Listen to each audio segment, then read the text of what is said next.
அம்மா ஒரு கலர் சொல்லு. ரெட். RED. டெய்லியும் பேண்ட் பாக்கெட்ல இருந்து காசு காணாம போயிட்டே இருக்குது. நம்பர் சொல்லு. 4. நானும் இதை அசால்ட்டா விட்டேன், இன்னைக்கு விடுற மாதிரி இல்ல. டேய், என் பேண்ட் பாக்கெட்ல இருந்து யார் காசு எடுத்தா? தாரா, நேற்று நம்ம பானிபூரி சாப்பிட்டோம்ல, அது அப்பா பாக்கெட்ல இருந்து எடுத்தது. இப்போ என்ன பண்றது? ஐயோ நல்லா மாட்டினேமா. நான் மட்டுமா சாப்பிட்டேன்? நீ தானே சேர்ந்து சாப்பிட்ட. சரி, இப்போ என்ன பண்றது? உங்களை தானே கேட்டுக்கிறேன், என்ன குசு குசோ? அம்மா நான் சூப்பர் ஐடியா சொல்றேன் கேளு. என்ன? காசை நீ எடுத்துரும் சொல்லு, நான் எடுத்துரும் சொல்றேன். இந்த மாதிரி மாத்தி மாத்தி சொன்னா அப்பா கன்ஃபியூஸ் ஆகி போயிட்டுருவார்ல. சரி, ஃபர்ஸ்ட் நான் சொல்றேன். இந்த பேண்ட்ல தான் வச்சேன். என்னங்க உங்களுக்கு பிரச்சனை? காசை நான் தான் எடுத்தேன். அம்மா ஏமா இப்படி பண்ற?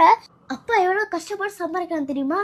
நீ இப்ப வேஸ்டா செலவு பண்ற. உமா ஐயோ டேய், அவன் தான் இன்னைக்கு பெரிய வேலை பார்த்து விட்டு போயிட்டான்.